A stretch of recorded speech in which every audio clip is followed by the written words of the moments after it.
한 집안이 아수라장이 됐습니다. 중년의 한 여성이 상대방의 머리채를 붙잡고 흔들고 있는데요.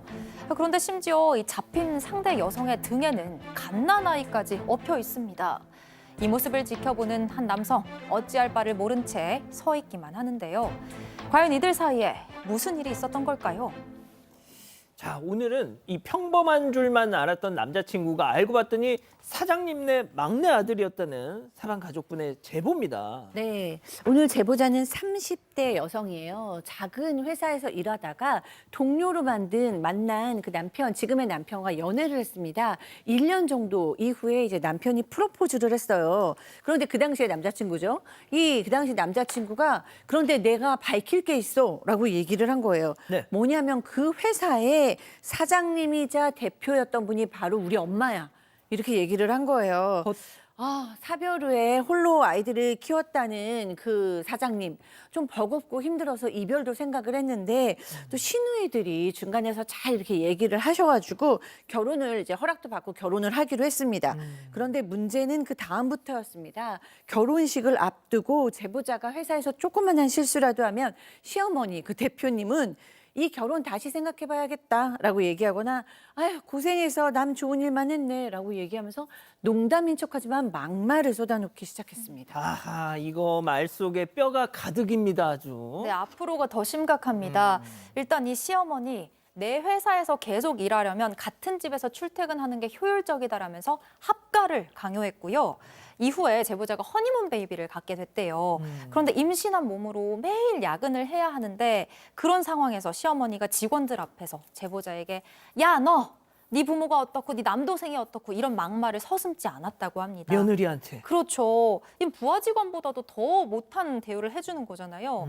또 임신으로 지쳐있는 제보자에게 왜 맨날 죽상을 하고 다니냐고 잔소리를 하기 급급했고 급기야는 너 이렇게 자꾸 겉돌 거면 친정집으로 가라 이런 말까지 했습니다. 야, 이건 거의 뭐 며느리를 부하 직원 취급.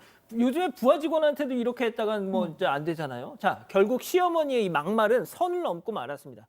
직접 제보자 얘기 들어보시죠. 너 먹는 거 보면 애 아토피로 태어날 거라고. 너 그냥 애 키울 자격도 없고 그냥 애 낳으면은 형광등한테 버리고 가. 이렇게 말씀하시기도 했고.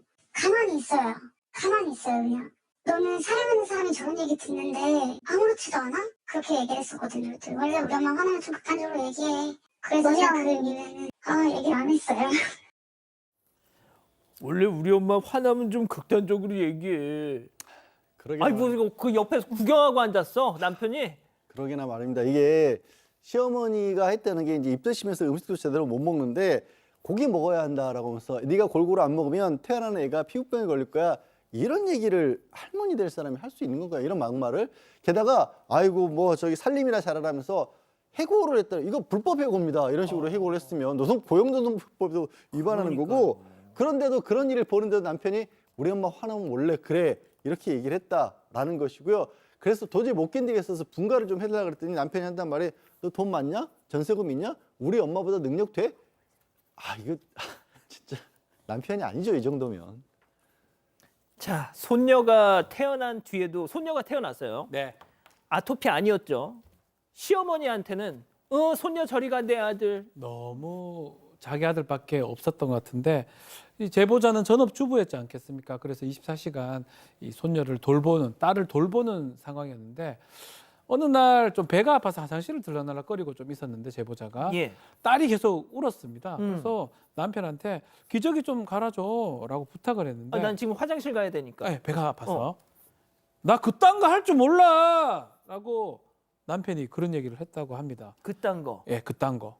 기저귀 가는 거. 그래서 결국 부부싸움이 시작이 됐고 그때 시어머니가 나타나서 제보자를 노려보더니 아니 집에서 노는 네가 애를 봐야지 왜 남을 부려먹으려고 하냐라고 화를 냈다라고 해요. 그러니까 제보자는 남 이 부분이 좀 걸렸대요. 애 아빠랑 제가 왜 남이냐 그렇죠, 남. 이렇게 맞섰어요. 그러니까 갑자기 시어머니가 니까짓 지금 누구 앞에서 대드느냐라고 소리를 질렀다고 하고요. 너희 집으로 가라고 소리치면서 제보자를 집 밖으로 쫓겨 보냈다고 합니다. 쫓아냈습니다, 며느리를. 야, 자, 하지만 제보자는 시어머니, 남편 필요 없어. 내 딸을 찾으려고 다시 시댁으로 향했습니다. 그곳에서 충격적인 일을 겪습니다. 얘기 계속 들어보시죠. 문이 열리더라고요, 현관문이. 그래서 남편이 나온 줄 알고 갔는데 걔네 엄마인 거예요. 저를 보자마자 야, 나 여기가 어디라고 와. 이러는 거예요. 이제 시어머니가 남편을 때려요. 그래서 제가 애를 왜 때리냐 하나씩 막았어요. 그랬더만 제 머리를 잡더라고요. 제가 너무 충격적이었던 게 그렇게 욕하고 그 소리 지르고 저를 그렇게 하는데 애기 띠릉하고 안고 있었어요. 야, 세상에 진짜 이건 막장도 이런 막장이 어딨어. 말이 안 나오죠. 아니 오죽하면 제보자님도 시어머니 걔네 엄마. 걔네 어? 남편도 아니에요. 어. 이제 걔네 엄마인데. 그렇죠. 나래도 그래. 아니 애를 업고 있는데 어떻게 때릴 생각을 하는지 저도 이해가 안 돼요. 자, 두고 온 딸이 걱정돼서 다시 시댁으로 간 이 제보자를 보고 시어머니가 화가 난 겁니다. 제가 왜 여기 있어? 라면서 사연자의 남편을 때리기 시작했고 이내 어린 딸을 등에 업고 있는 제보자의 머리채까지 붙잡아서 흔들었던 건데요.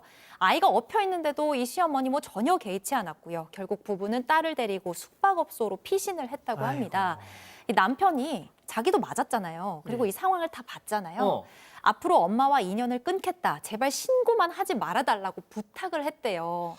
제보자가 남편의 이 말을 믿고 월세집을 구해서 분가를 했는데 예. 한 달 뒤에 이 남편 나 구질구질하게 살기 싫다면서 딸과 이 아내만 내버려 두고 시댁으로 피신을 갔다고 합니다. 자, 양 변호사님. 이후에 이제 제보자는 시가로부터 종이 한 통을 받게 됩니다. 혹시 이 종이 반성문? 아니요, 그렇지 않습니다. 시어머니가 며느리에게 보낸 내용 증명이었습니다. 내가 내준 산후조리비 다시 돌려줘라. 그리고 내 집에서 지내는 동안 월세, 밥값 다 내놔라라는 거였고요. 이 시어머니가 회사 직원들한테 우리 아들 돈 보고 들였던 여자가 있었는데 나한테 걸려서 도망갔다. 이런 지금 헛소문까지 퍼뜨리고 있다라고 제보자분이 주장을 하고 계십니다. 결국 어떻게 참겠어요? 이런 상황에서 이혼 소송도 하고 시어머니에 대해서 폭행 혐의로 고소를 했는데 예. 여기 또 대고 그 비싼 변호사 쓰면 우리가 이긴다. 이런 식으로 좀 큰 소리를 치고 있다고 합니다. 박 변호사님, 네. 이게 가당키나 한 일입니까 이게?